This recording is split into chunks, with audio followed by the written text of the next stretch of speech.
Hi guys, kumusta guys? Mag-usap tayo guys about doon sa sa bansa natin. About sa trabaho, magulang, mga anak, diploma o diskarte sa buhay. Alam mo, maraming nagsasabi guys na mas maganda daw ang diskarte. Yes, puro yung maganda talaga ang diskarte, no? Pero depende siguro yan guys kung nasa ibang bansa ka o nasa Pinas ka. Kasi sa Pinas guys, ang hirap. Ang hirap dito sa atin. Totoo lang. Kaya mas mainam na din ng meron kang diskarte at meron ka ding diploma. Bakit? Tulad na po ng sabi ko guys, napakahirap sa Pinas. Saan ka ba nakatira ngayon? Ikaw, na nakikinig. Kung nasa Pinas ka man, so dapat magpursige ka na magkaroon ka ng diploma. Bakit?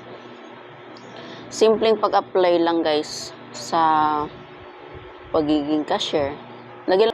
Kunyari, mag-apply ka sa company, mag-apply ka sa department store ng kahera. Anong hinahanap nila? Diploma, di ba? Ano pa? With experience. Ano pa? Siyempre, complete requirements yan. Meron pa yan tinatawag na pleasing personality. Tangin ng pleasing personality na yan, guys. Against talaga ako dyan. Tsaka yung tangkad, na hinarap ng tangkad, or yung height. Naghanap sila ng height, pero weight, hindi. So, sana kung maghanap kayo ng height, maghanap din kayo ng weight. No? Shout out doon sa mga big companies dyan na ganun yung hinahanap nilang mga qualification doon sa mga hinahanap nilang mga aplikante.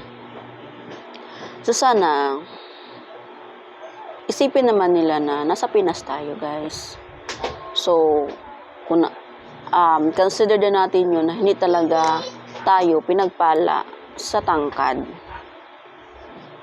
Yes, may matangkad pero kunti lang po talaga ang pinagpala na matangkad. Kadalasan sa mga Pinoy pandak po talaga. Di ba? So, hindi po talaga din lahat na pinagpala ng ganda. O, di ba? So, dapat aanin mo kasi yung ganda guys kung bubo ka naman. Diba? Ano may mga ganda kung ang pinagtatrabaho mo yung poke mo lang. Sorry sa words guys ha. Diba? Ano mo yung gwapo guys kung wala namang silbi sa mundo. O, diba? Ako hindi ako nagja-judge sa mga trabaho nyo doon. Sa mga trabaho ng mga tao ha. Hindi ako nagja-judge. Ang akin nainis lang talaga ako guys kasi yung may mga company kasi na hinahanap nila pleasing personality. No? Depende, sana maghanap kayo ng pleasing personality kung ang ina-applyan yung model. Kung ang company yung model, kung magiging trabaho ng model, hindi naman kung kahira lang, kung sales lady lang, kung taga-repack lang, repacker lang, company worker lang.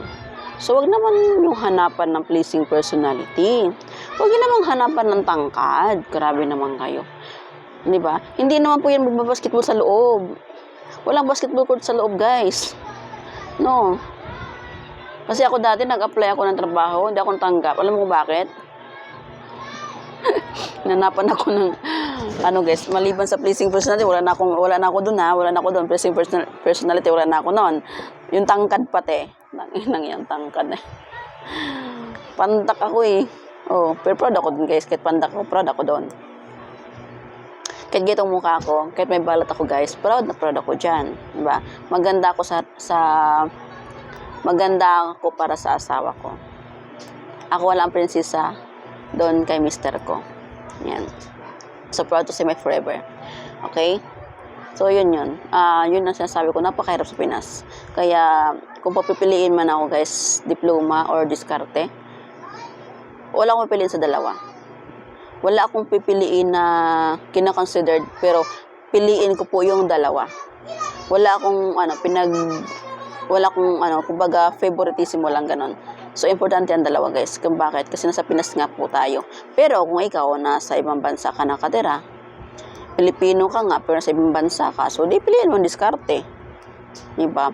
Kasi sa ibang bansa, marami kang choice na pwede mong simulan trabaho. Pwede mong simulan na negosyo. Sa Pinas, magtayo ka lang tindahan. Ano isipin ng mga tao? Kailangan ng business permit yan. Di, tuntunan naman talaga. Hanapan ka na ng ganun, di ba? Gusto mo magtinda sa palengke, kailangan mo ng pesto. Ka pa ng pesto, mag-arkila ka pa ng pesto. So, napakahirap. Mag-apply ka ng trabaho, ang daming requirements. May tinatawag lang age limit. So, wala na ba dapat ganun, guys, no? Kasi, hayaan na dapat ang taong gusto mong trabaho hanggat kaya. Tulad sa ibang lugar ba? Ibang lugar, sa Thailand ba yun, sa Japan ba yun, na yung mga tao doon, hanggat kaya magtrabaho sila. Okay. Alam nyo guys, bakit maraming nakapagtapos ngayon, pero tambay pa rin? Kasi, kung gustuhin man nilang makapag-apply ng trabaho, yun nga, ang taas ng standard ng ibang company guys. Kinahirapan talaga yung mga tao. So, marami tayong mga nakapagtapos ng nurse, ng teacher, caregiver, or ano pang kurso dyan, na nasa ibang bansa ngayon. So, ang naiwan sa atin is yung mga tambay na walang alam sa mundo, kung tambay nga. Pero yung nakapagtapos, tulad ng mga teacher, nurse, ganyan, nandun na sa ibang bansa. Bakit? Kasi sa ibang bansa kasi guys, kahit sabihin nating DH ka man doon, malaki ang sahod mo doon. Diba? Magkano ang sahod sa ibang bansa guys? Sa DH lang guys, malaki ang sahod doon. Kaya kaway-kaway doon sa mga nakapagtapos dyan na nasa ibang bansa ngayon pinili nilang maging DH kaysa sa Pinas. Kaysa sa Pinas guys, mag-ano ka man dito, mag-nurse ka man, kung nurse ka, kung mag-apply ka ng nurse, trabaho mo, kunti lang talaga sa sahurin mo. So, mas pinili nila na doon sa ibang bansa kasi doon, malaki ang sahod. Kaya nga, yun ang problema sa atin sa Pinas, guys. Kasi marami naman tayong big companies dito, no? Totoo, nasa Pinas ang kayamanan. Maraming kayamanan natin. At maraming pwede natin i-negosyo sa Pinas. Kaso nga lang talaga, meron talagang mataas lang po talaga yung standard ng pagdating doon sa mga apply ng trabaho. Kaya nahihirapan din po yung mga tao.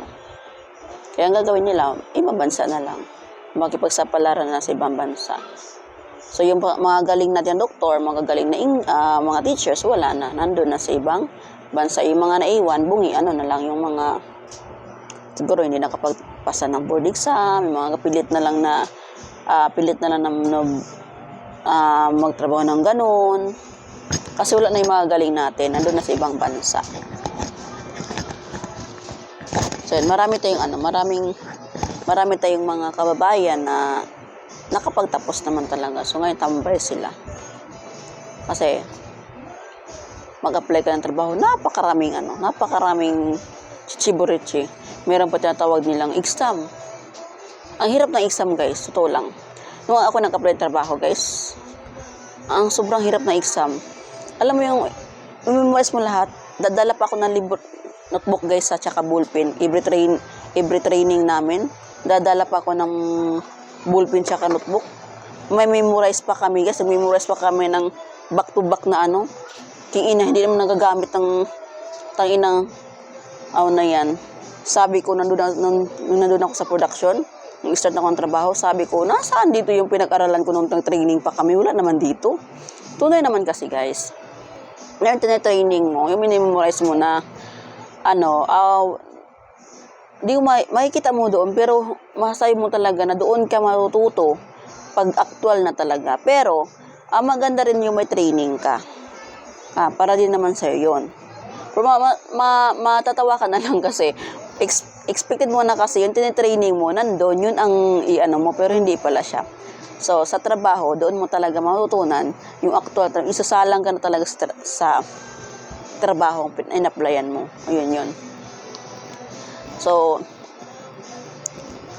ayun nga, bakit tayo mga magulang, no, na pinilit nating itaguyod yung ating mga anak, pinilit nating igapang ating mga anak kahit sa hirap ng buhay, kahit sabihin natin sa sarili natin, kahit sabihin natin sa sarili natin na pagod na tayo, pagod na ako, parang di ko na kaya, pero once na makita mo yung mga anak mo na masaya, maligaya, masaya sa habang pumapasok sa eskwela, talaga bumabangon ka araw-araw Talagang may panibagong araw Masasabi mo talaga na kakayanin ko to para sa mga anak ko.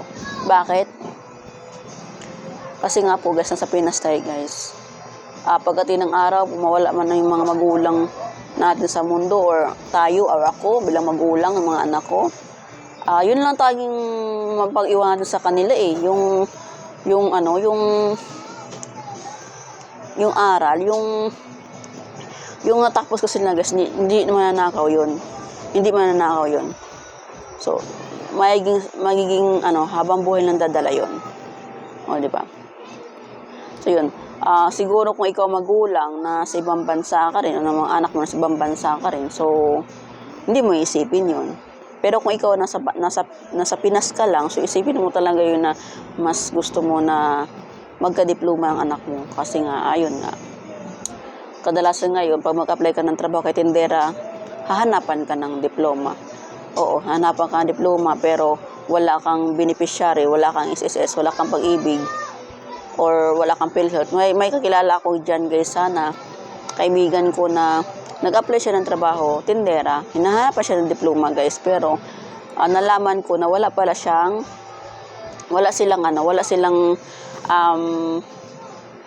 contribution monthly, walang benefits baga, walang SSS, walang pag-ibig, walang PhilHealth, wala silang ganun. So bakit pa sila maghahanap ng diploma kung ganun din palang mangyayari? Di ba? Hindi ka bibigyan ng wala kang beneficiaryo. So ilang taon ka nagtatrabaho diyan, wala ka man lang naipunda sa sarili mo. Kasi yung mga ganyan guys, yung SSS, PhilHealth, pag-ibig, parang investment mo na rin yan sa sarili mo, kasi pagdating ng araw may makukuha ka rin dyan So wala silang ganun. So sabi ko sa kanya, tulungan kitang makapag-apply ng trabaho. Tulungan kitang basta tulungan mo yung sarili mo. Dapat may time ka rin sa pagkukuha ng mga requirements. Iwan ko lang ngayon kung tinuloy ba niya. Kasi sabi ko sa kanya, wala kang mapapala dyan sa trabaho mo, kasi napakahirap ng trabaho mo. Tapos konti lang ang sahod mo, upahan pa siya.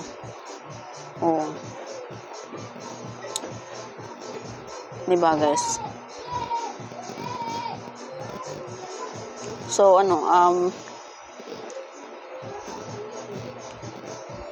ako nga guys, hindi ako nakapagtapos sa pag-aaral Pero may diploma ako. Hindi ako nakapagtapos ng course na gusto ko, pero may diploma ako, high school. Proud to say that. Okay.